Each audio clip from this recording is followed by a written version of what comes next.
Most people spend their whole lives working for money, while the wealthy spend their time making money work for them. The difference isn't luck, it's mindset. If you learn to think and act like the rich, you'll stop chasing paychecks and start building wealth that outlasts you. Riches don't start with money, they start with philosophy. The poor spend first and save what's left. The rich save first and invest what grows. The secret is not in the amount you earn, but in the habits you practice every single day. Have you ever wondered why two people can start with the same paycheck, the same hours in a day, and yet end up with completely different lives? One retires broke, the other retires wealthy. It's not the job, it's not the economy, and it's not luck, it's thinking. The rich have learned a way of seeing the world, and that thinking shapes their actions. And when actions change, destinies change. If you want massive wealth, it begins not in your wallet, but in your mind. If you want to change your bank account, you first have to change your philosophy.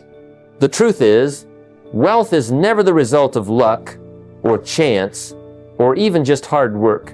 Wealth is first a decision. It is born in the mind long before it shows up in reality. You cannot have a rich life with a poor way of thinking. I've seen people earn extraordinary incomes and still end up broke because their thoughts about money, discipline, and opportunity were poor.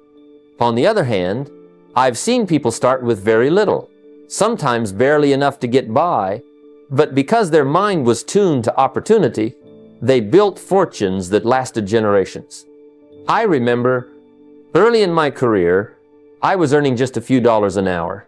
I was broke, behind on my bills, and I thought the problem was my paycheck. But it wasn't the paycheck, it was my thinking. The way I thought about money, the way I thought about time, the way I thought about discipline, all of it was limited. Then I met a wealthy man who told me something I never forgot. You've got to learn how to work harder on yourself than you do on your job. That shifted everything. Because he wasn't talking about physical labor, he was talking about mental labor, about philosophy. See, the mind is the soil, and if you plant weeds, weeds will grow. But if you plant seeds of wealth, seeds of discipline, seeds of opportunity, they will grow just as surely. The difference between weeds and seeds is intention. Most people allow weeds of doubt, fear, and limitation to take over, and then they wonder why nothing grows. The wealthy, on the other hand, plant intentionally. They train their minds to see opportunities instead of obstacles, lessons instead of losses, possibilities instead of limitations. The strategy is simple but profound. You must guard your mind the way you guard your wallet. Don't let every conversation, every complaint, every negative idea take root inside of you. What you feed your mind is just as important as what you feed your body. If you constantly consume scarcity, people telling you the world is hard, money is scarce, and opportunities are limited, you'll live by that philosophy. But if you train your mind with books, mentors, and positive associations, your philosophy begins to change. And once your philosophy changes, your life changes. So here's the practical step. Every morning, when you wake up, catch the very first negative thought and replace it with an intentional one. Don't let the day start with weeds. Say to yourself, I am capable of building wealth. I am planting seeds of success. My future will be greater than my past. That daily discipline might feel small, but remember, small seeds grow into forests. Wealth begins in the mind, and if you think rich long enough, eventually you'll act rich, and then, inevitably, you'll live rich. When I first began studying success, one of the most striking lessons I discovered was that wealthy people think differently about responsibility. They don't spend their time pointing fingers, blaming circumstances, or waiting for luck to strike. They take full ownership of their results, no matter how small or how great. And that is where rich thinking begins. Responsibility. You see, when you blame the economy, the government, your boss, or even your past, you hand over control of your future. Responsibility is the act of taking back the steering wheel of your life. It's saying, no matter what's happened, I am in charge of what happens next. Now, that's not always easy to accept. I remember a time in my early years when my life was going in the wrong direction. My bills were piling up, my income was thin, and I was frustrated. And I thought the problem was everyone else. The company didn't pay me enough, the taxes were too high, opportunities were too few. But the truth was, the biggest barrier wasn't out there, it was in here. It was my philosophy. Once I accepted that my results were a reflection of my own choices, that was the turning point. Taking responsibility doesn't mean everything is your fault, but it does mean everything is your move. The wealthy live by this strategy every day. They don't wait for perfect conditions, they create them. They don't hope someone else will come along and fix their financial situation. They discipline themselves to make better decisions. They know excuses are expensive. Every time you say, I can't because, you're delaying your future. The poor cling to excuses as comfort, while the rich trade excuses for ownership. And that difference in thinking is the seed of wealth. So how do you practice this? Start by becoming aware of the language you use. Listen to yourself closely. Do you say things like, I can't save because my expenses are too high? Or, I don't invest because the market is risky? Those are excuses, dressed up as reasons. Replace them with responsibility-driven actions. I will find one unnecessary expense to cut this month and redirect it toward savings. Or, I will learn enough about investing to take one small step instead of hiding behind fear.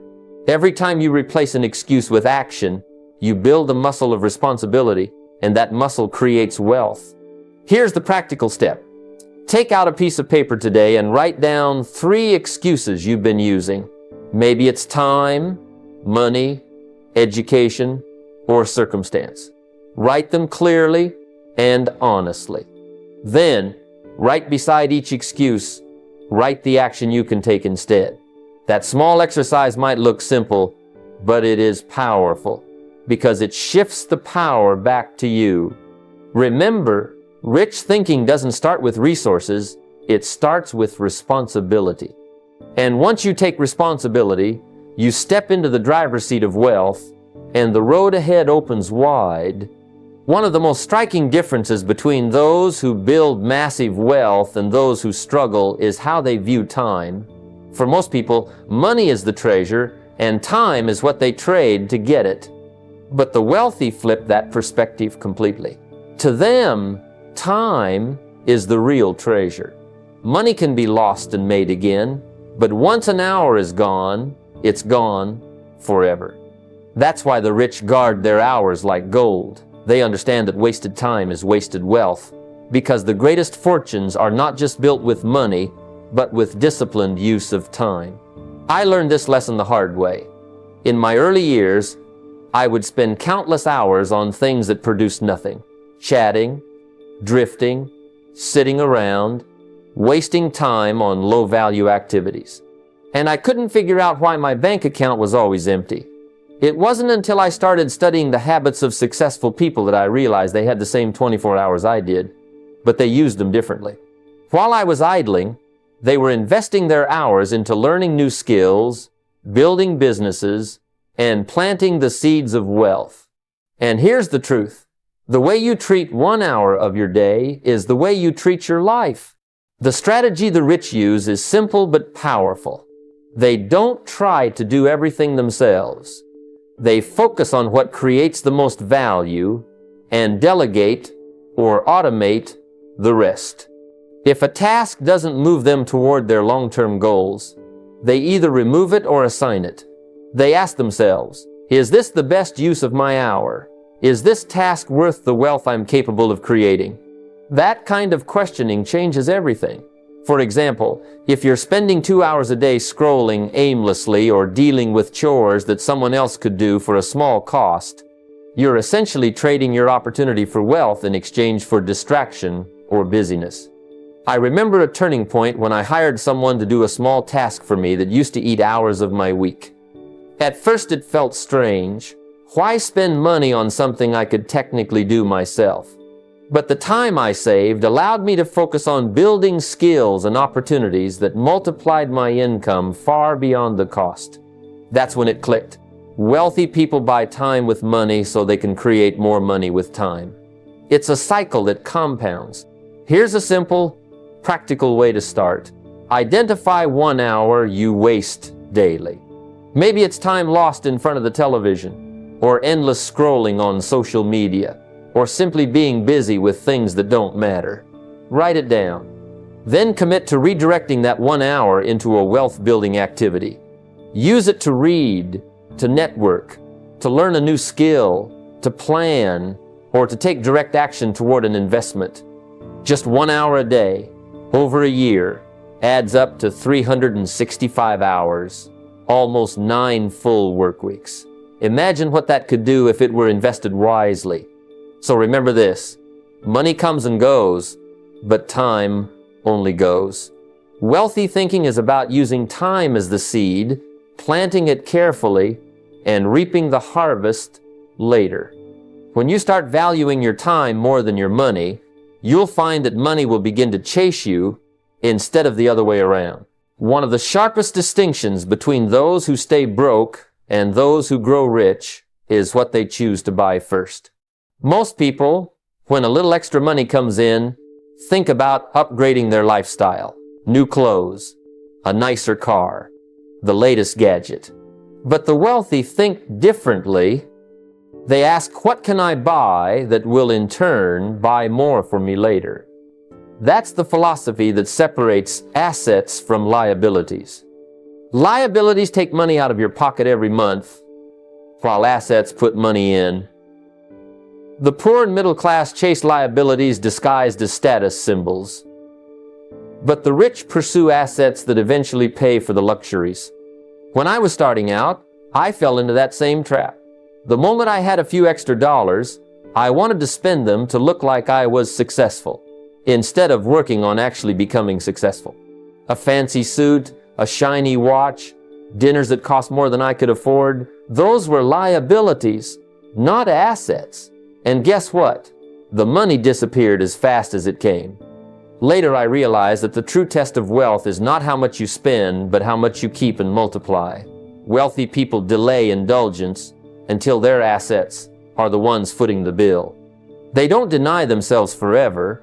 They simply build first, enjoy later. The strategy here is clear. Prioritize ownership. If you have $100 in your hand, resist the urge to spend it on a liability. Instead, ask yourself how you can turn that $100 into an asset. Maybe it buys a book that teaches you how to grow your income. Maybe it becomes your first share of stock. Maybe it's the seed for a small side business. Whatever the choice, the key is to direct your money towards something that will eventually bring more money back. That's how the rich operate. They buy things that buy more things. I'll give you a simple illustration. Suppose you get a raise at work, an extra $500 a month. The average person immediately thinks, now I can afford a bigger car payment or a nicer apartment. That's a liability mindset. The wealthy person says, let's take 20% of that raise, $100, and put it into an investment. It doesn't seem like much at first, but over time, those investments accumulate. They grow, they compound, and eventually, they start paying you more than that car or that apartment ever could. At that point, you can let your assets pay for your luxuries. That way, you enjoy both comfort and freedom. Here's the practical step. Commit to directing at least 20% of your income toward assets before you upgrade your lifestyle. It doesn't matter how small it feels at the beginning. If you make $500, that's $100. If you make $2,000, that's $400.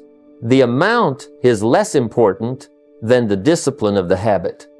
Because once you train yourself to prioritize assets first, wealth starts to accumulate quietly in the background, and before long, you'll be living off the fruit of your trees instead of chopping them down for firewood. So remember, the poor buy things, but the rich buy things that buy more things. If you want to step into the mindset of wealth, don't spend to look rich, invest to become rich. It's been said that your net worth is often a direct reflection of your network, and I've found that to be true in every stage of life. Wealth doesn't just move through numbers in a bank account, it flows through people.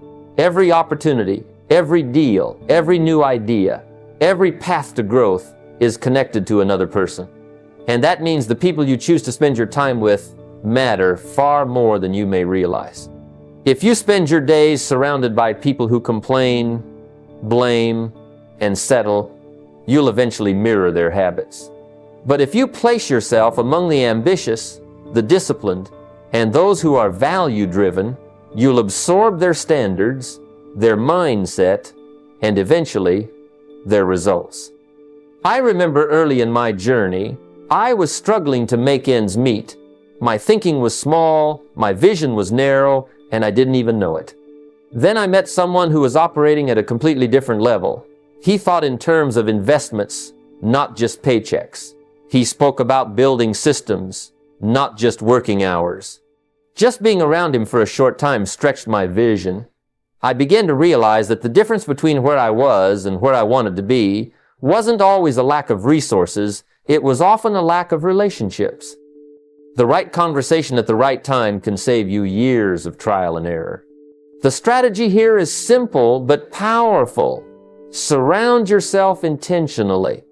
Don't let proximity decide who influences you. Choose your circle with care. Seek out people who are going where you want to go. People who challenge you, who push you, who remind you that discipline and ambition are not optional if you want to achieve wealth. And it's not just about taking from these relationships. The wealthy understand that trust is the greatest currency. You build trust by bringing value, by contributing, by showing up consistently. Relationships built on generosity and trust multiply opportunities in ways money alone never could. Here's what often happens when you shift your environment. Your standards rise automatically. If everyone around you is reading, learning, investing, and growing, it feels natural to do the same. If everyone in your circle is starting businesses, you'll soon be thinking about business ideas. If everyone is talking about health, wealth, and impact, you won't want to be the one who shows up unprepared. The environment does half the work of discipline for you. Now let me give you something practical you can do this month.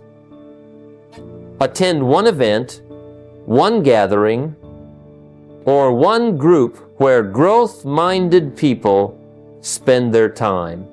It might be a seminar, a business workshop, a mastermind, or even a local community group where ambition is alive. Walk into that room and introduce yourself. Shake hands, ask questions, listen, and look for people you can both learn from and contribute to. Don't underestimate the power of a single connection. One person can open a door that changes your entire financial trajectory. Wealth moves through people, not just through markets or businesses. And if you want your net worth to grow, start by investing in your network, because the right relationships can accomplish what money alone never will. Most people live for the weekend.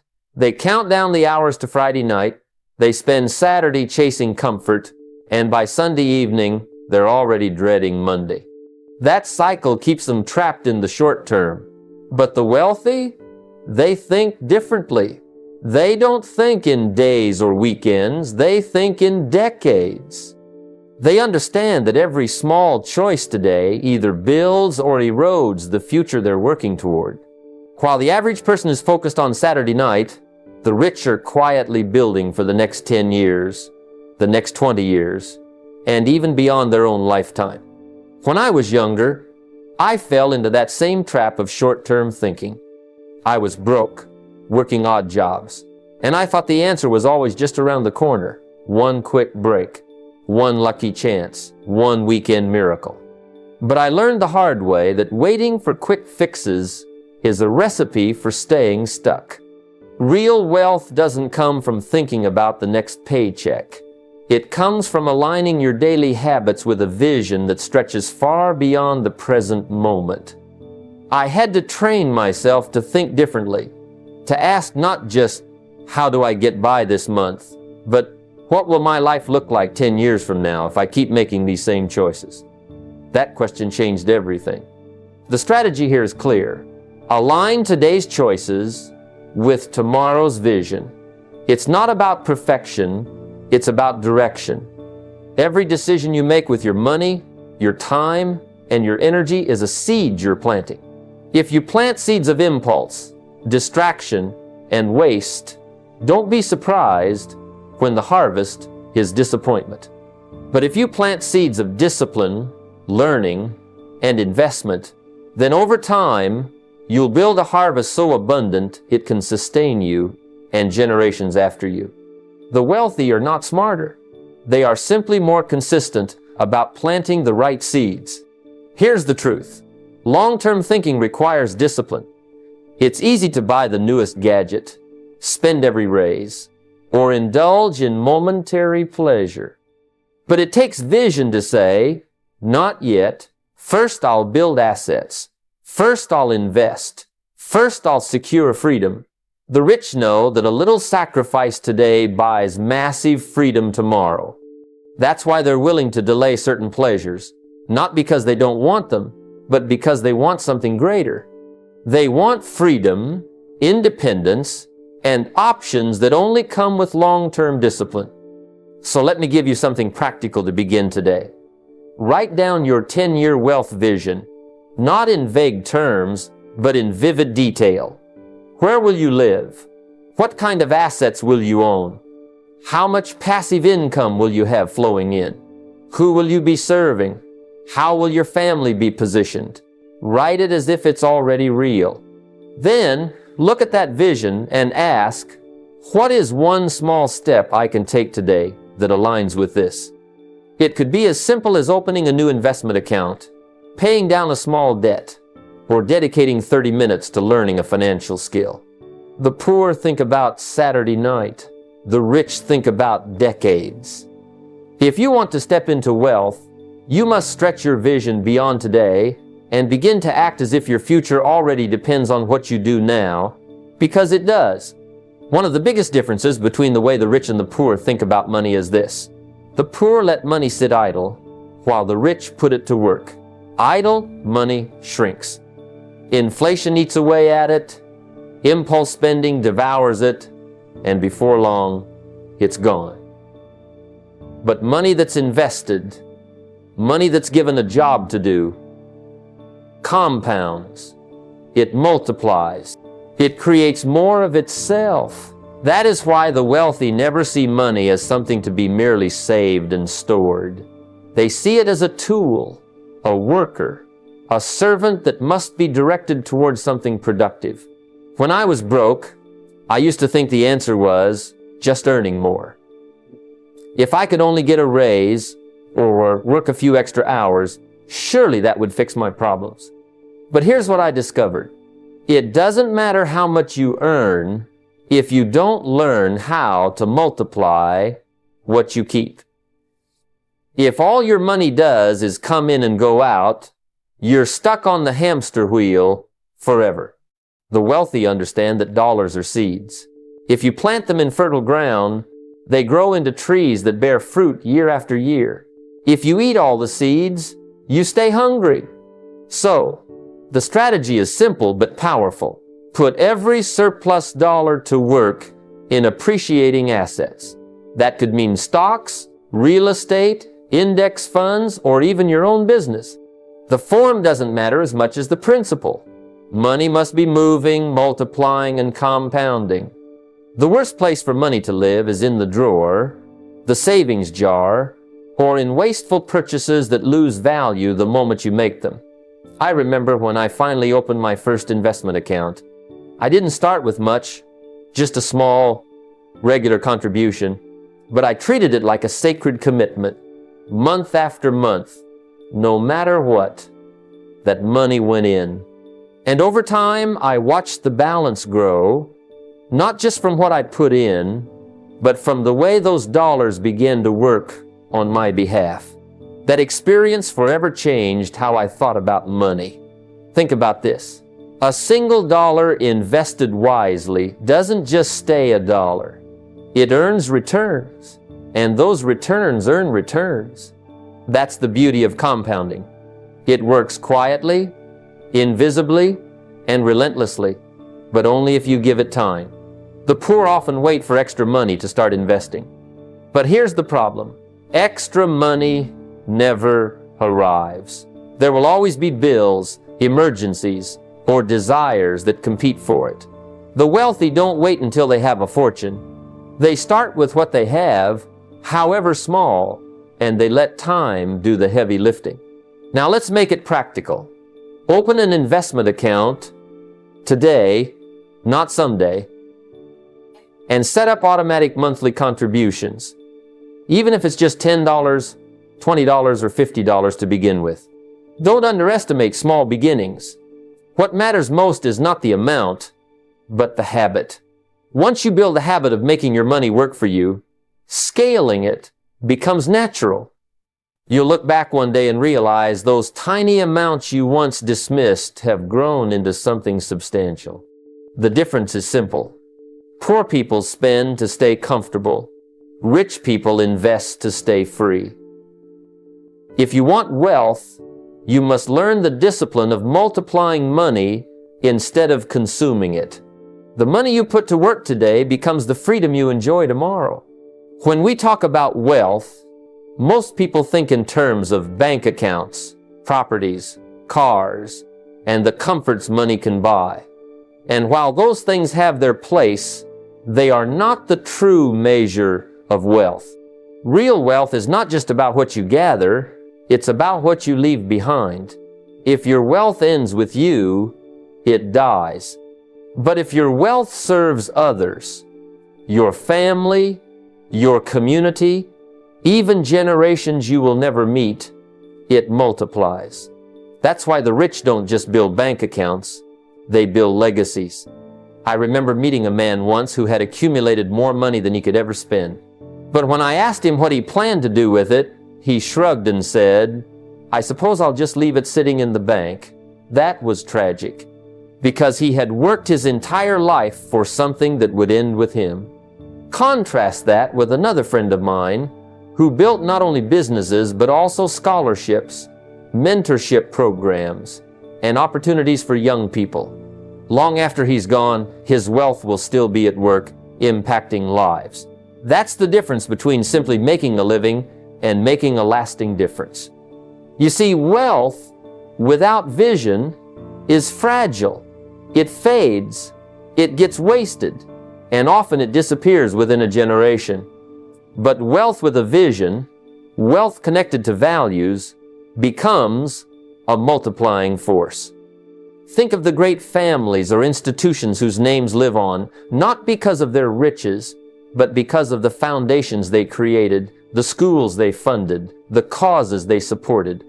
Their wealth became a tool for contribution, and that contribution preserved their influence.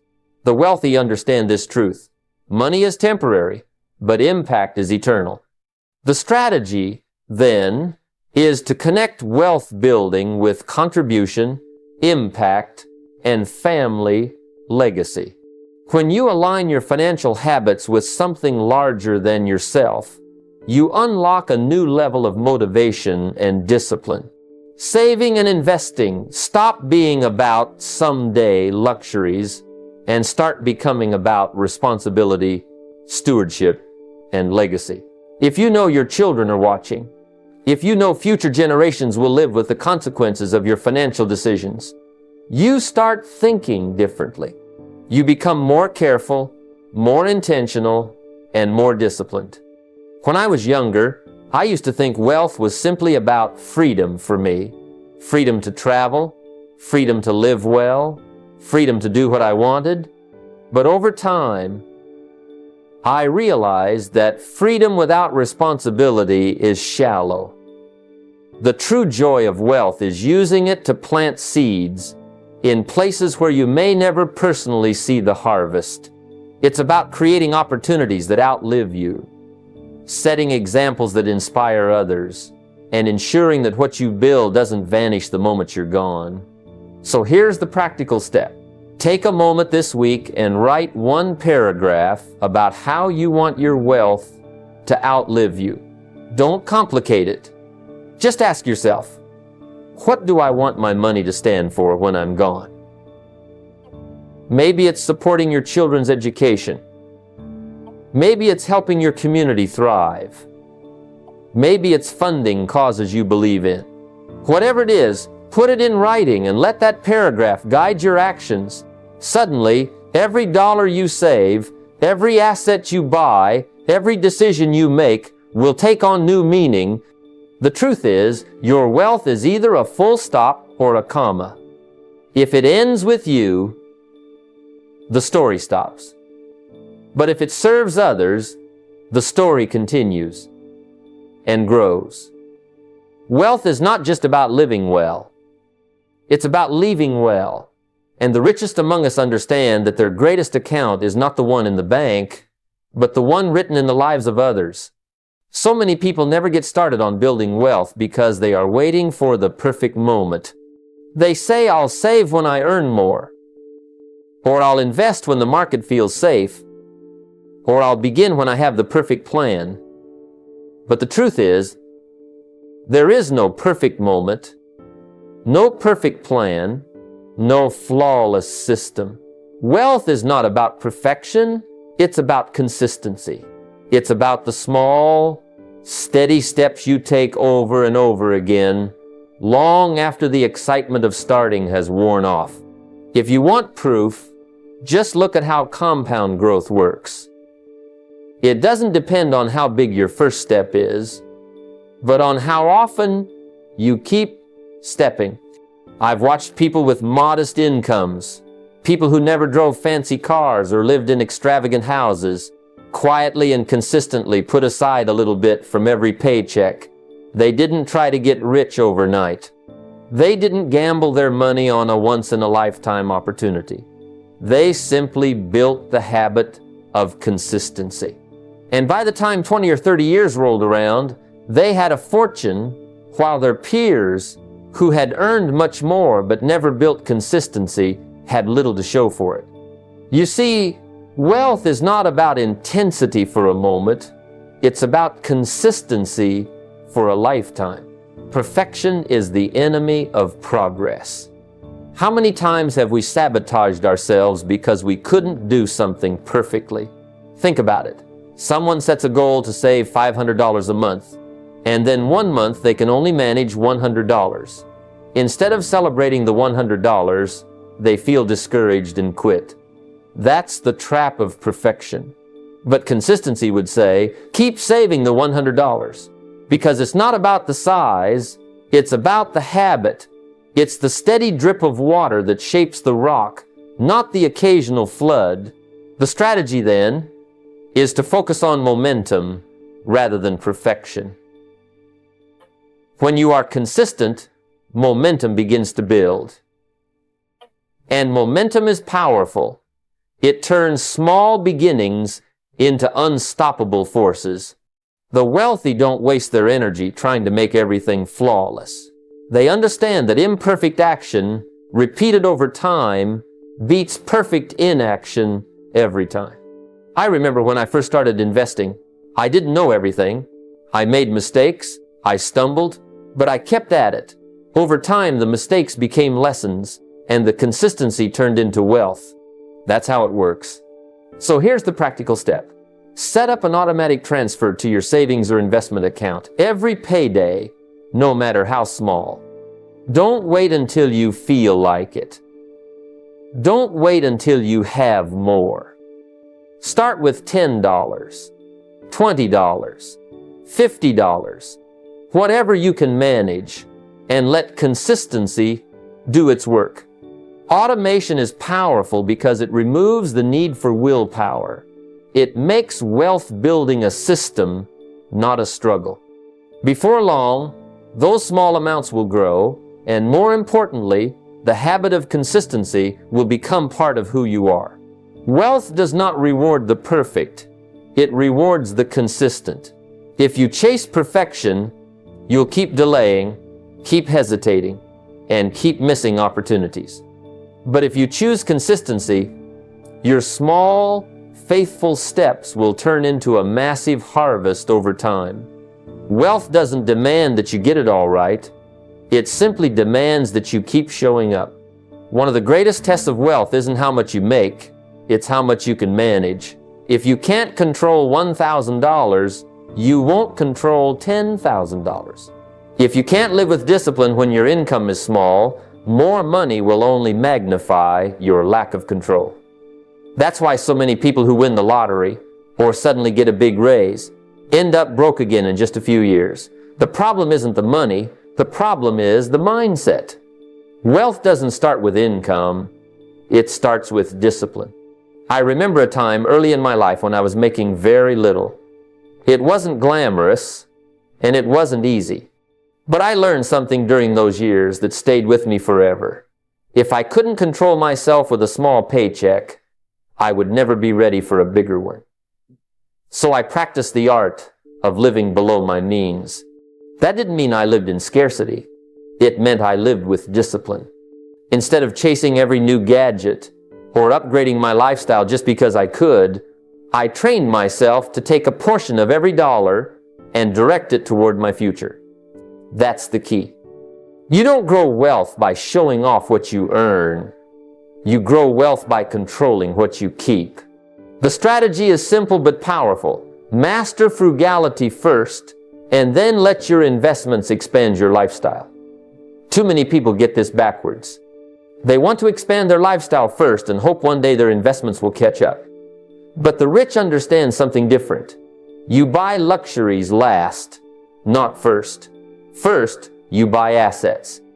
First, you feed the goose that lays the golden eggs.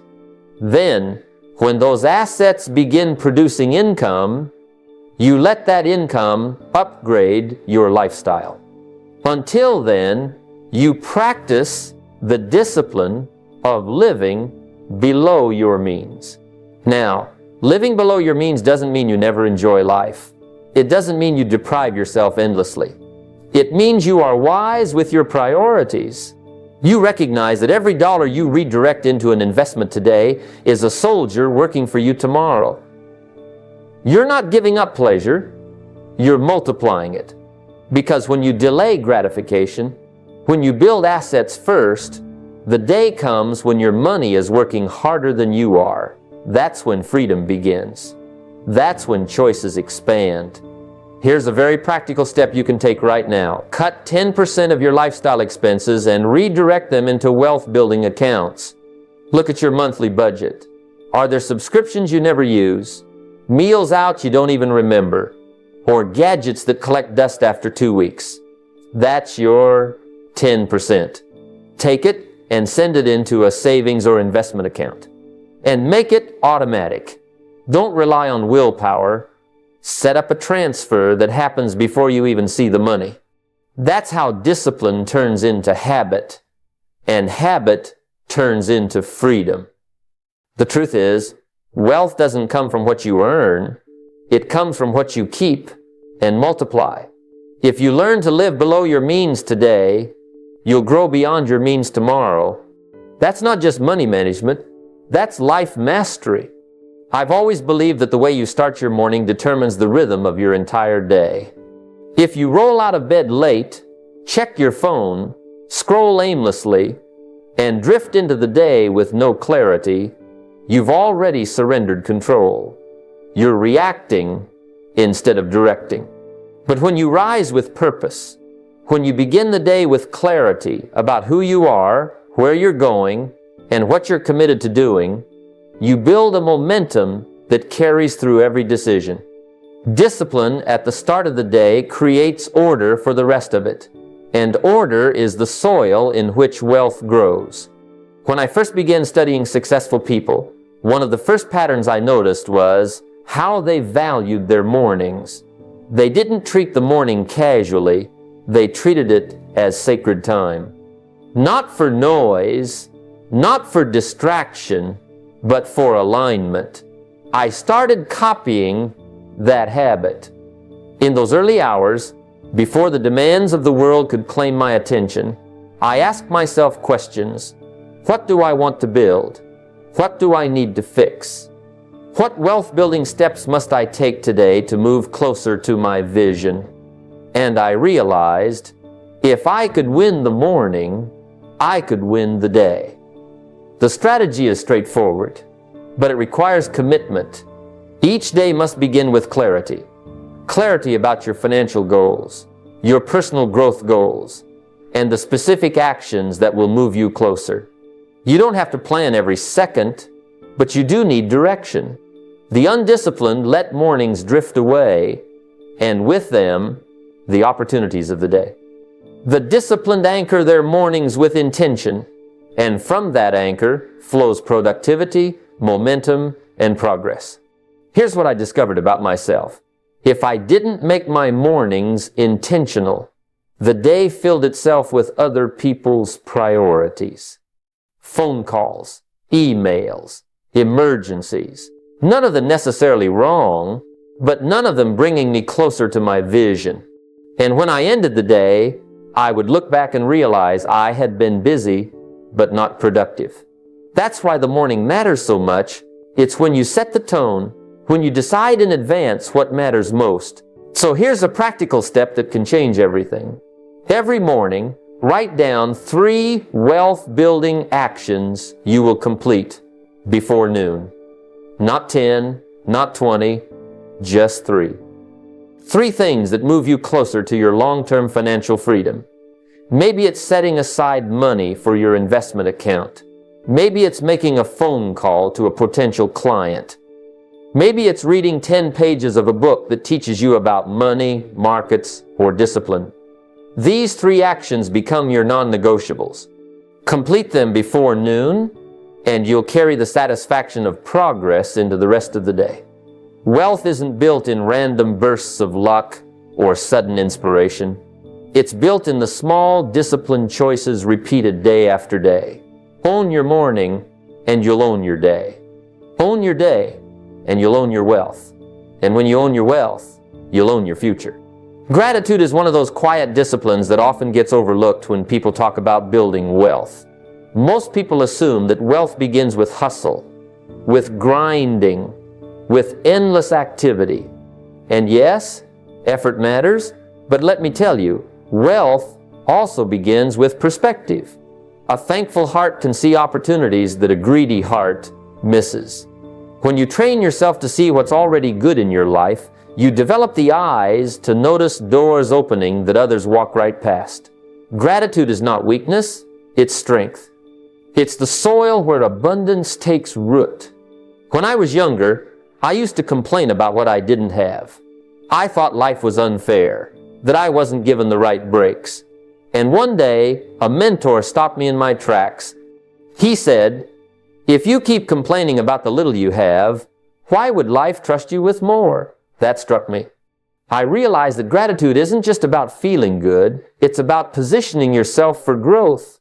Because when you're thankful, you see possibilities, and when you see possibilities, you act on them. Complaining blinds you. Gratitude sharpens your vision. The strategy here is simple but powerful. Practice gratitude daily. Not once in a while, not only when life is good, but every day. Gratitude keeps your perspective balanced. When you're frustrated with how slow the journey feels, gratitude reminds you of how far you've already come. When you're tempted to compare yourself to someone richer, gratitude reminds you of the progress you've made.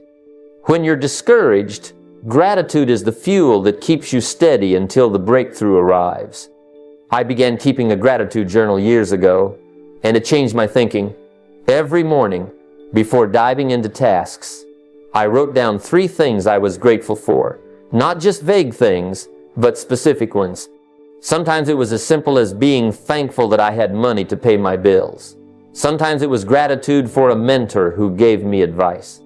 Sometimes it was gratitude for the discipline I was learning, even though it was difficult at the time. And what amazed me was how this simple act began to open my mind to new ideas, new solutions, and new energy. Gratitude turned my focus from scarcity to possibility. Here's a practical step for you. Write down 3 things you're grateful for about your financial situation today. Now, I know some of you might say, but I'm broke. What's there to be grateful for? Be grateful for the paycheck you do get, however small. Be grateful for the skill you already have, because that skill can be developed into something greater. Be grateful for the lessons you've learned from mistakes, because those lessons will save you from repeating them. Gratitude doesn't mean settling. It means seeing the starting point with clear eyes. Remember, wealth is not built on greed, impatience, or resentment. Wealth is built on vision, discipline, and gratitude.